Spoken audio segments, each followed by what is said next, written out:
All right, Friar, we're going to get this over with as quickly as possible, so please just cooperate and answer honestly. First things first, tell us a little about yourself. What do you do as the Friar?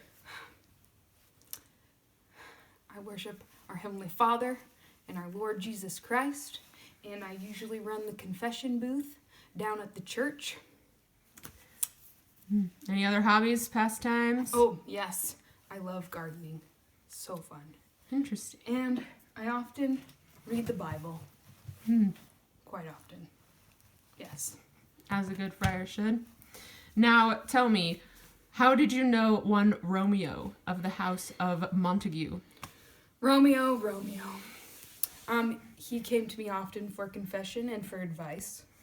And he once came to me about who I thought was Rosalie, but he was actually talking about Juliet, the young Capulet. Mm-hmm. All right, and tell us about your relation with one Juliet of the House of Capulet. She as well came to me for confession often, and she asked me for help in getting out of a marriage to a said Paris. And so with my magic garden, I offered to help her out with a sleeping draft that would make her seem dead for 2 days. And I told her that I would throw in maybe some essential oils along with that afterwards, just to see maybe if she wanted to join up with my pyramid scheme that I've got going on. Interesting. Mm-hmm. Very interesting. So please tell us about the night of the death of the two individuals at question. Well,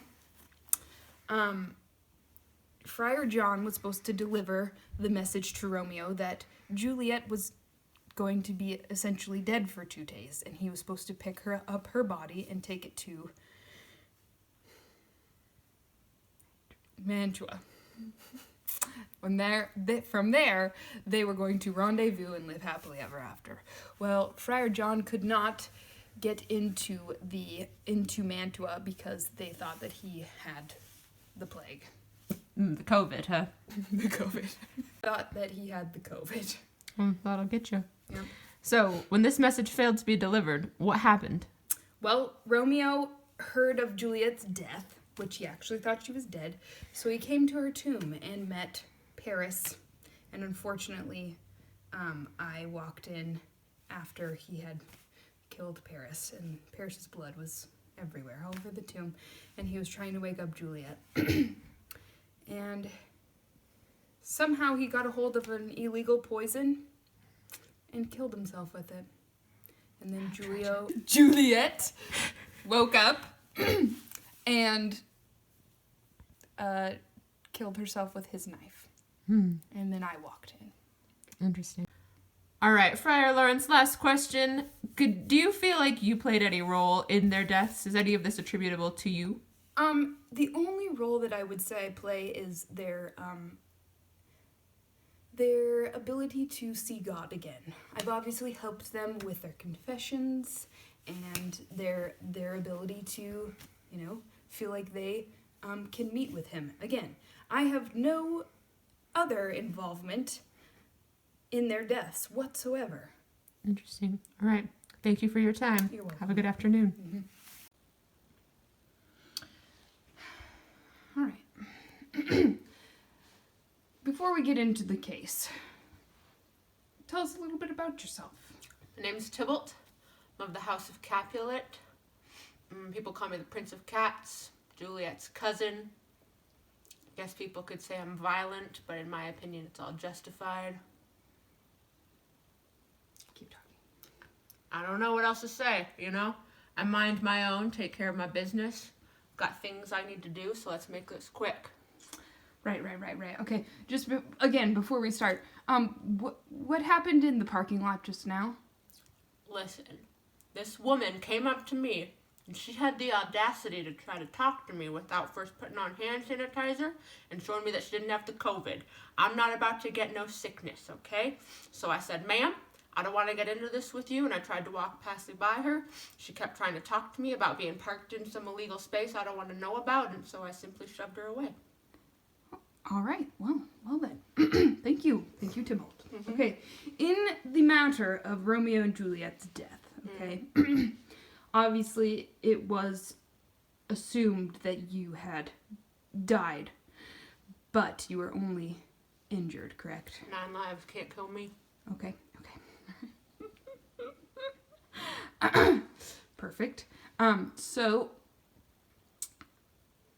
what was your relationship with Juliet? Let's start there. Juliet is my cousin.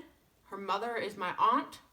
We're very close. Same age, grew up together, running around the big old Capulet mansion. There's not a lot to do when you're in Verona in the 1500s, so we hung out. Okay. Did she participate in any of the illicit activities that you've been involved in? Not to my knowledge. She was a perfectly good saint until our Romeo showed up in her life. Okay, so you hate Romeo. Very Okay, much so. He tried to kill me. Yeah. Why would I like that man? Beats me, Tybalt. Beats me. Okay, so then you're saying that you did not kill Romeo. It's not your fault. Absolutely not. He tried to kill me. I was defending my own, protecting my cousin, what any man should do. What kind of conversation did you have with Romeo before he tried to kill you? You know, he tried to talk about peace, tried to talk about how he loved me in a way I couldn't understand yet, and I wasn't interested in any of that weird talk. So, we got into it, had some sword fighting. He pushed me away from where everybody else was, thought he killed me. Can't kill me. Okay. Love's not your thing, and you can't kill you. Those are like the 2 number 1 things about you. That's basically how I would describe myself, yes. Oh, okay. So, let's talk about Mercutio. What do you want to talk about? Well, so you kind of sucker punched him, man. So, did what I had to do. I was coming in trying to defend the house of Capulet. These men were out here trying to defile my cousin. We couldn't have that. This Mercutio fella, he's out here trying to talk to me, trying to make jokes about my family, trying to mock me. I'm not going to have it. I don't respond to wit with anything besides violence. Hey kids, hope that you liked our examples that we are sending you. This is my explanation and evidence that I'm giving you guys for why I acted the way I did as Friar Lawrence. Okay, so my first piece of evidence is Act 2, Scene 3, lines 15 through 20. Sorry, I couldn't read my own handwriting. And basically this is when Friar Lawrence is like explaining how much he cares about herbs and plants and how much he values them. And that's why I said one of my hobbies is gardening.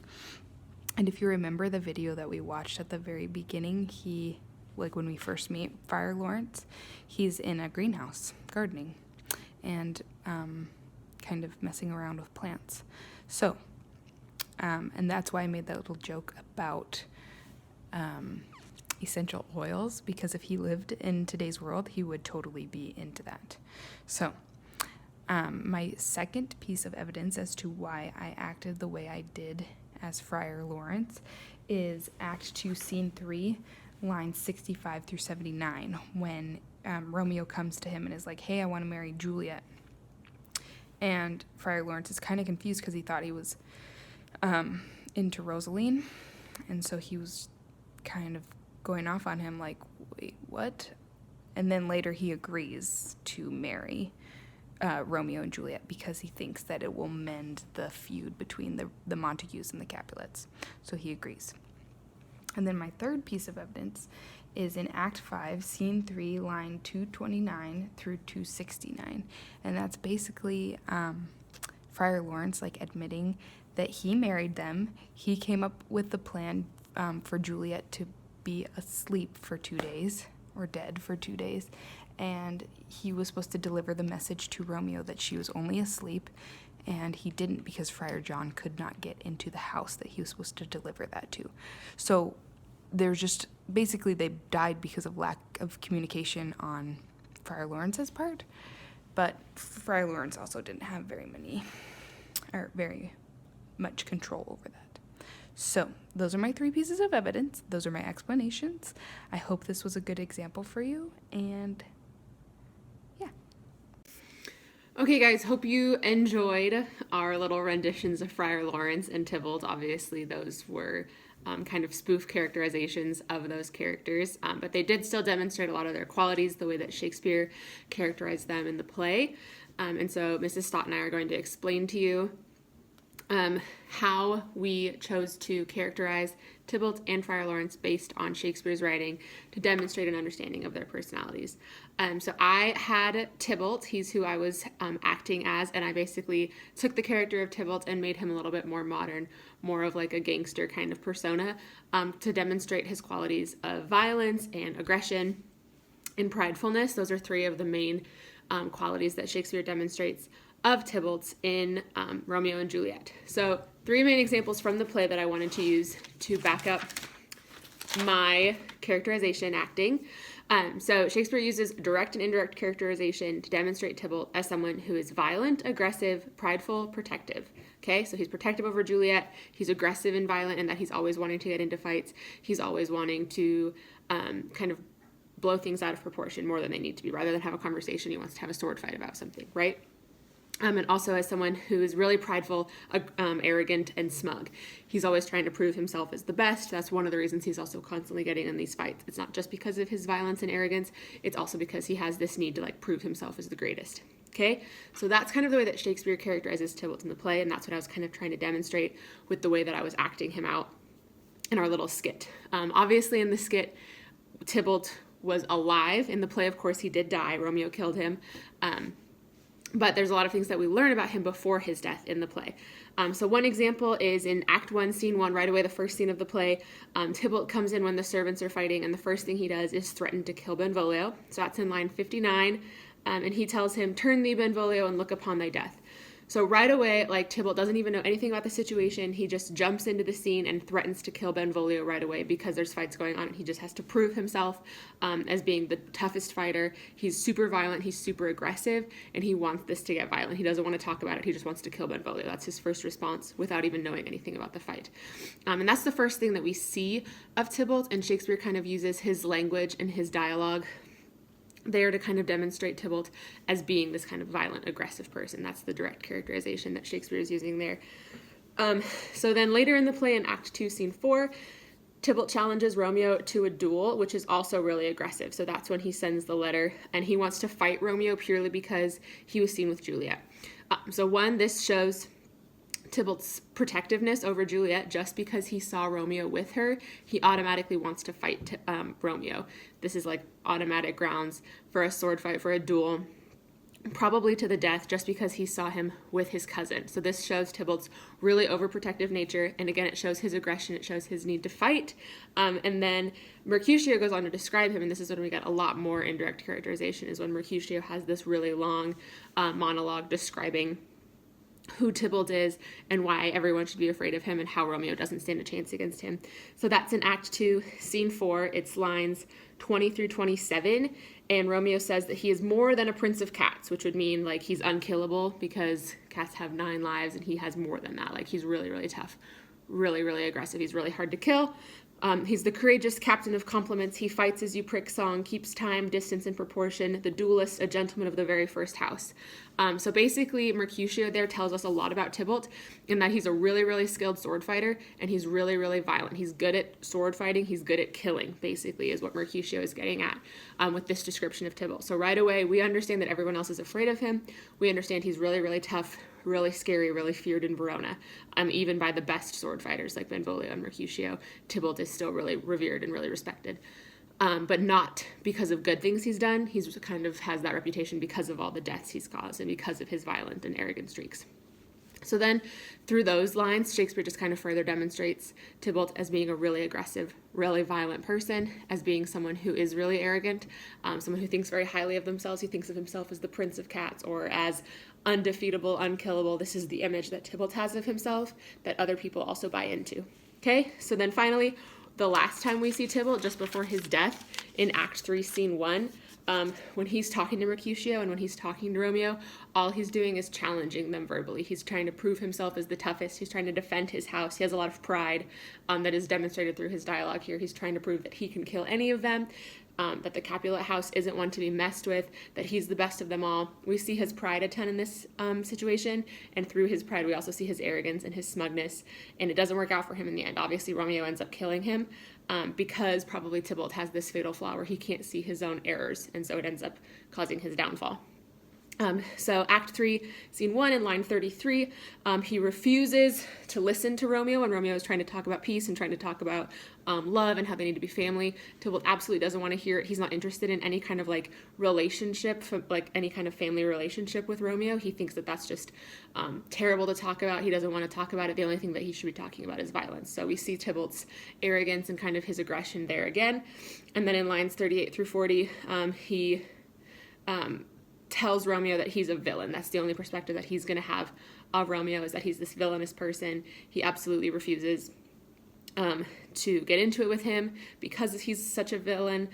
He's not going to listen to him talk. He's not going to engage in dialogue. He's not going to get into any of that. He just wants to fight him and kill him. Like, that's his only plan here. That's all he's going to do. That's his vendetta. So through Act 3, through Scene 1, before Tybalt dies, we further see just the arrogance that he has, his unwillingness to see other people's perspective, his pride in that way, and his violence and his aggression, and as he kills Mercutio, and finally how all of that leads to his downfall when Romeo kills him.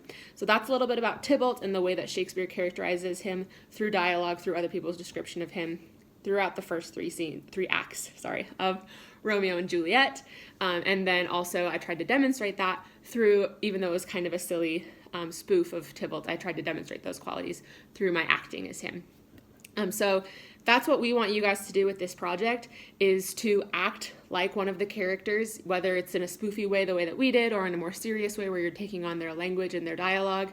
However you choose to do it, you just want to demonstrate through acting that you fully understand who this character is, you get their qualities, you understand the way Shakespeare wanted them to be understood. And then you're also able to explain it the way that I just did, with 3 pieces of evidence from the play. And remember, those pieces of evidence have to have the act, the scene, and the line.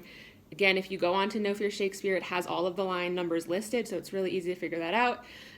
If you have any questions, just shoot me an email, and obviously I'm happy to help you out with anything that I can. But that's a little bit of what we want you guys to do with this characterization part of your project. So yeah, have a great Tuesday.